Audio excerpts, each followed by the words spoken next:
ابھی جو بدعت کی تعریف کی گئی ہے اس میں نبی کریم صلی اللہ علیہ وسلم کا ارشاد یہ ہے کہ من احدث فی امرنا ھذا ما لیس منہ فہو رد۔ ہمارے دین کے اندر کوئی شخص نئی چیز پیدا کرے گا تو وہ رد ہو جائے گی۔ یہ قید احترازی ہے، لہذا اگر کوئی نیا کام کیا گیا لیکن وہ فی الدین نہیں بلکہ للدین ہے تو اس کو بدعت نہیں کہا جائے گا، اور اس کی بے شمار مثالیں ہیں۔ نبی کریم صلی اللہ تعالیٰ علیہ وسلم کے زمانے میں کوئی باقاعدہ مدرسہ نہیں تھا، بلکہ مسجد نبوی کی جو قبلہ کے مخالف جانب ہے وہاں ایک چبوترا تھا جس پر صحابہ کرام رہتے تھے۔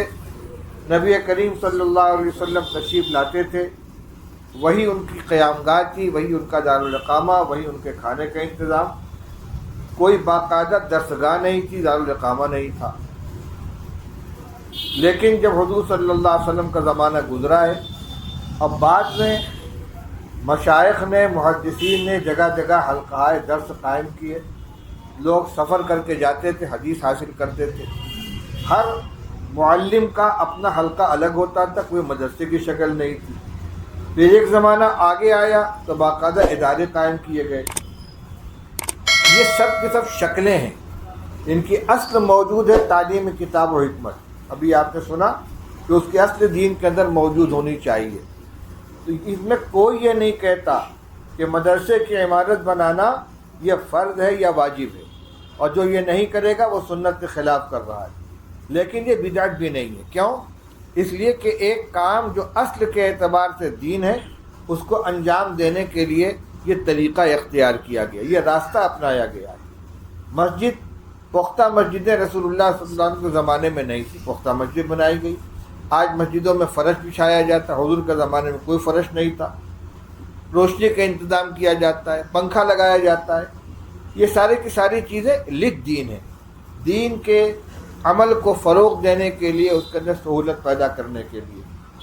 یہ بات اس لیے کہہ رہا ہوں کہ جب مبتدعین کے سامنے یہ روایت پیش کی جاتی ہے کہ دین میں کوئی نیا کام بڑھاؤ گے تو وہ بدعت ہو جائے گی، تم میلاد کرتے ہو، فاتحہ کرتے ہو، تیجا چالیسواں کرتے ہو، اور جو اس کو نہ کرے تم اس کو وہابی کہتے ہو، تو کہتے تم نے مدرسہ قائم کی تو بدعت ہے۔ حضور کے زمانے میں کہاں تھا؟ مسجد پختہ بناتی تو بدعت ہے۔ یہ فرق سمجھانے کی بات ہے کہ کوئی حضور صلی اللہ علیہ وسلم کے زمانے میں جو کام دین کے اندر تھا اس کی مدد کے لیے اگر کوئی راستہ اختیار کیا جاتا تو وہ بدعت نہیں ہے، اور تم جو عمل کر رہے ہو تم اس کے خلاف کرنے والے کو وہابی کہتے ہو، بدعقیدہ کہتے ہو۔ علامہ انور شاہ کشمیری رحمۃ اللہ علیہ نے بہت اچھی بات فرمائی ہے، ایک ہے رسم اور ایک ہے بدعت۔ شادی کے اندر جتنے کام کیے جاتے ہیں وہ سب رسومات میں آتے ہیں، اور غمی کے موقع پر جتنے کام کیے جاتے ہیں وہ سب بدعات کے اندر آتے ہیں۔ بدعتیوں کے یہاں میت کے انتقال کے بعد دوسرے دن کچھ خاص طریقے پر ایصال ثواب کا اہتمام کیا جاتا ہے، تیسرے دن کچھ کیا جاتا ہے، پھر 10ویں دن 10واں منایا جاتا ہے، 40 دن بعد 40واں منایا جاتا ہے، اور اسی طرح 1 سال بعد برسی منائی جاتی ہے۔ اور یہ ان کا امتیاز ہے، اگر کوئی نہیں کرے گا تو وہ وہابی کہلائے گا، بدعقیدہ کہلائے گا، گویا اس کو دین کا حکم سمجھ رہے ہیں، اس لیے ان کو بدعات کہا جائے گا۔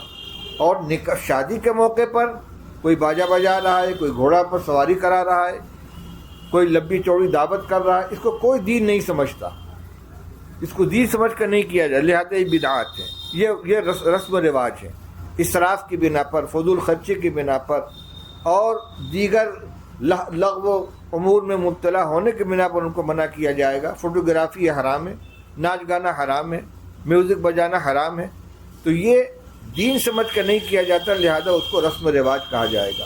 اور جو کام غمی کے موقع پر کرتے ہیں اس کو دین سمجھ کے کرتے ہیں، اس لیے وہ کیا کہلائے گا؟ بدعت کہلائے گا۔ تو فی امرنا ھذا کو پیش نظر رکھنا چاہیے کہ دین اگر کوئی کام کیا جا رہا ہے اس کو لازم نہیں سمجھا جاتا، دین کے لیے ضروری نہیں سمجھا جاتا، محض ایک ذریعے کے طور پر ہے۔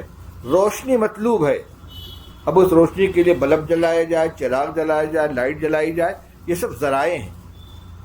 رسول اللہ صلی اللہ علیہ وسلم کے زمانے میں مسجد میں وضو خانے نہیں تھے، آج وضو خانے بنا دیے گئے ہیں نمازیوں کی سہولت کے لیے، اس کو بدعت نہیں کہا جائے گا۔ کیوں؟ یہ نماز کی مدد کے واسطے ہیں، تو اس کا فرق رہنا چاہیے۔ ہاں، عبادت کے سلسلے میں کوئی نئی چیز آدمی لے آئے گا تو بدعت ہو جائے گی۔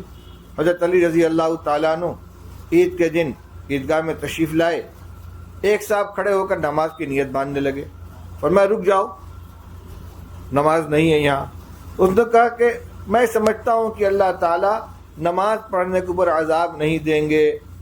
آپ نے فرمایا میں بھی جانتا ہوں کہ اللہ تعالیٰ نماز پڑھنے پر عذاب نہیں دیں گے، لیکن عیدگاہ میں رسول اللہ صلی اللہ علیہ وسلم نے نہ عید کی نماز سے پہلے نماز پڑھی ہے، نہ عید کے بعد نماز پڑھی ہے۔ تو یہ عبادت کے عمل کے اندر تم اپنی طرف سے ایک نئی چیز شامل کر رہے ہو، یہ بدعت بن جائے گی۔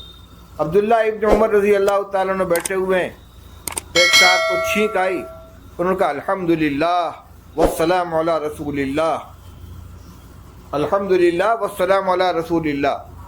عبداللہ ابن عمر رضی اللہ عنہ نے فرمایا وَنَحْنُ نَقُولُ الحمدللہ والسلام علی رسول اللہ، ہم الحمدللہ کے بھی قائل ہیں اور السلام علی رسول اللہ کے بھی قائل ہیں۔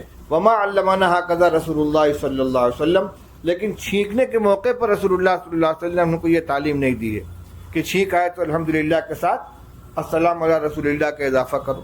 اب بتائیے، رسول اللہ صلی اللہ علیہ وسلم پر سلام بھیجنا یہ کوئی منع تو نہیں ہے، لیکن اس کو مسنون ذکر کے ساتھ شامل کر کے اس کو پڑھنا، اس کو اس پر نکیر کی گئی ہے۔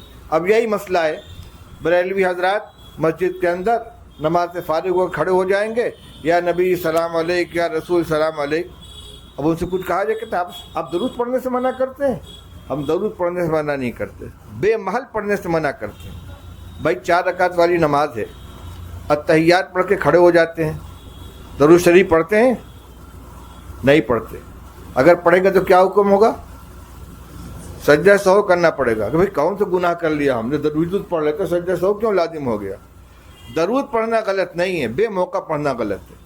تو دین کا کوئی کام بے موقع اگر ہوگا، جس موقع پر شریعت نے اجازت دی ہے یا حکم دیا اس سے الگ ہٹ کر، اور اس کو دین سمجھ کے کیا جائے گا، یہ بدعت ہو جائے گی۔